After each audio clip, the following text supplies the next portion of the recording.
Salam Sobat Sion, ketemu kembali dalam seri pelajaran sekolah sahabat dalam judul besar mengelola bagi sang guru sampai dia datang. Tidak terasa kita telah memasuki pada pekan ke-11 dan satu sahabat lagi seri pelajaran sekolah sahabat kita sepanjang kuartal ini akan berakhir. Judulnya sangat luar biasa, mengelola pada masa sulit. Semua umat-umat Tuhan ingin hidup survive dalam segala situasi, khususnya dalam situasi kesulitan. Nah, tidak bisa kita pungkiri bahwa kesulitan atau masa yang sukar tidak akan kita lalui. Setelah dosa memasuki dunia ini, maka kita harus kerja dengan keras dan tidak jarang kita menghadapi masa sulit. Namun dalam kehidupan dunia ini, semakin lama dunia semakin tua, rasa sulit pun semakin banyak kita akan hadapi, baik dari diri kita sendiri maupun situasi daripada dunia ini. Untuk itu kita akan mempelajari beberapa tokoh dan beberapa kiat untuk kita bisa survive di dalam masa sulit. Ayat hafalannya terdapat di dalam Mazmur 50 ayat 14 dan 15. Begini bunyinya. Persembahkanlah syukur kepada korban kepada Allah dan bayarlah nazarmu kepada Yang Maha Tinggi. Berserulah kepadaku pada waktu kesesakan. Aku akan meluputkan engkau dan engkau akan memuliakan aku. Ada satu clue yang perlu kita ingat. Kesesakan kita datang berseru kepada Tuhan, maka Tuhan akan meluputkan kita. Namun ada clue yang lain. Ketika kita sudah luput, jangan lupa mempersembahkan syukur kita kepada Tuhan sebagai korban, dan itu adalah nazar kita kepada Tuhan. Ada desakan yang sangat kuat bagi setiap individu dan keluarga yang pertama-tama berpikir tentang kelangsungan hidup mereka sendiri. Tidak bisa dipungkiri dalam hidup kita yang utama adalah bagaimana kita bisa survive dalam hidup. Semua umat-umat Tuhan, bahkan siapapun di dunia ini akan melakukan itu. Namun pertanyaannya, apakah kehidupan kita cukup hanya untuk diri kita sendiri? Umat-umat Tuhan tidak demikian. Kita hidup bukan untuk diri kita, tetapi kita hidup menjadi berkat. Dan untuk itulah kita dipilih untuk menjadi berkat di tengah-tengah lingkungan kita. Dalam mengalami masa kejayaan, dalam mengalami masa sulit, ada tokoh-tokoh Alkitab yang akan kita pelajari, yaitu salah satunya Raja Yosafat, yang bisa kita buka sejarahnya di dalam 2 Tawarik 20 ayat 1 sampai 22. Bagaimana Raja Yosafat yang hidupnya dekat dengan Tuhan dan telah melalui banyak kemenangan-kemenangan. Ketika mereka akan melakukan peperangan, dia tidak takabur. Dia memerintahkan kepada semua rakyatnya agar berdoa dan berpuasa. Ini adalah salah satu tokoh yang sangat luar biasa sekali. Dia tidak menjadi sombong ketika kuat. Dan ketika dia hendak mengalami sesuatu, melakukan sesuatu, dia selalu berseru kepada Tuhan dan minta pertolongan kepada Tuhan. Dan ayat yang kita akan baca dari pengalaman raja ini dalam 2 Tawarik 20 ayat 20, percayalah kepada Tuhan, maka kamu akan teguh, dan percaya jugalah kepada nabi-nabinya, yang membuat kita bisa menjalani hidup teguh dalam iman. Hanya satu, percaya kepada Tuhan. Berbeda dengan sosok raja Daud. Raja Daud, raja yang baik, raja yang luar biasa, disenangi Tuhan dan disenangi masyarakatnya. Namun ketika dia maju, tidak jarang dia lupa bahwa semua yang dia peroleh adalah karena pertolongan Tuhan. Sehingga ketika dia lupa, mereka akan berperang. Dia lupa Tuhan dan dia percaya akan dirinya sendiri. Dia mencoba untuk menghitung kekuatannya sebelum berperang. Memang kalau di atas kertas bisa saja mereka menang.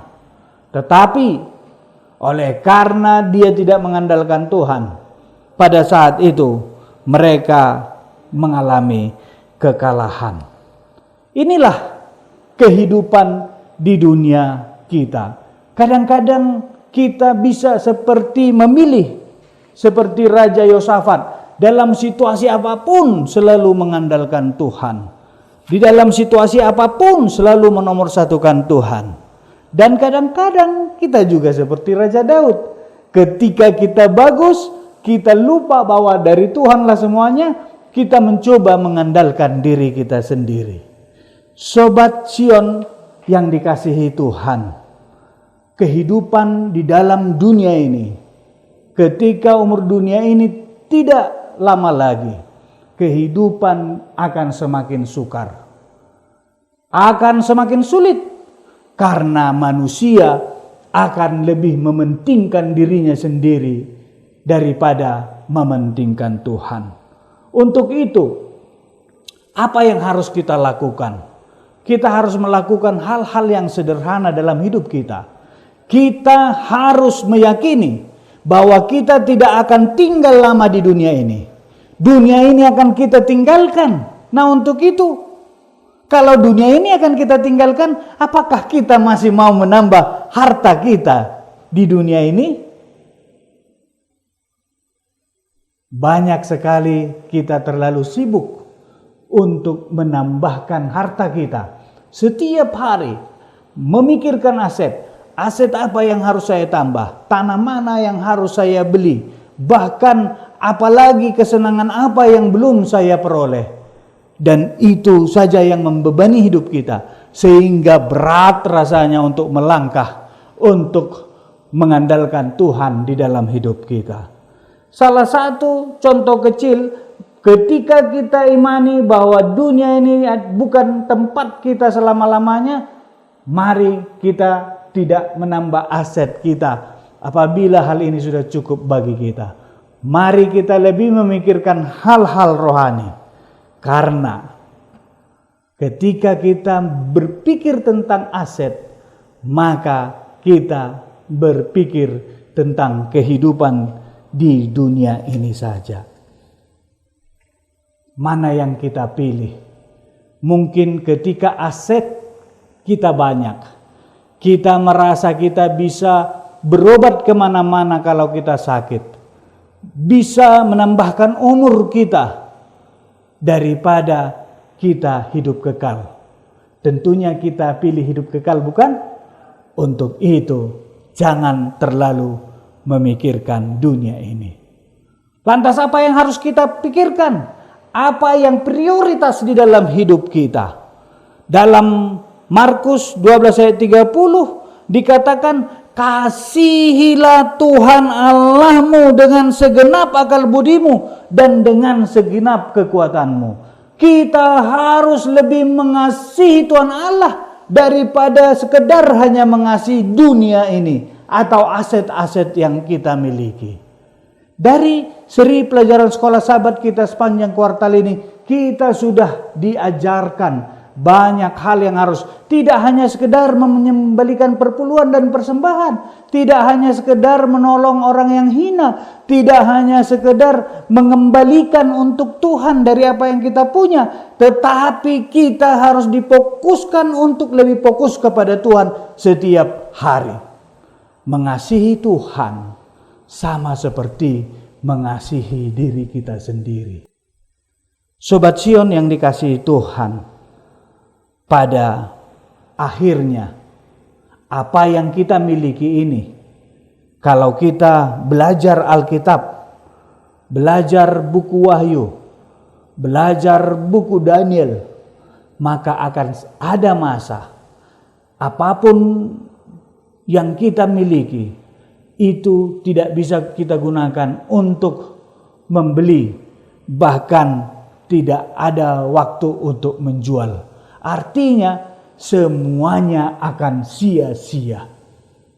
Sama seperti yang dikatakan buku Pengkhotbah, semuanya sia-sia di atas dunia ini. Apapun yang kita sudah miliki, kita bertambah-tambah, semuanya itu seperti menjaring angin. Tidak ada yang kita dapatkan dunia ini, karena memang dunia ini bukan untuk menjadi tempat kita. Untuk itu, pada saat ini, mulailah agar kita bisa melalui masa-masa sulit. Jangan lagi berfokus untuk menambah aset. Berfokuslah untuk mengasihi Tuhan dengan berbuah. Dan kita boleh melakukan sesuatu dengan mengandalkan Tuhan. Tidak hanya dalam waktu kesesakan kita berseru, tetapi di dalam kemakmuran kita, di dalam kesuksesan kita, mari kita ingat Tuhan, sehingga apapun yang kita miliki ini, kita akan persembahkan untuk Tuhan.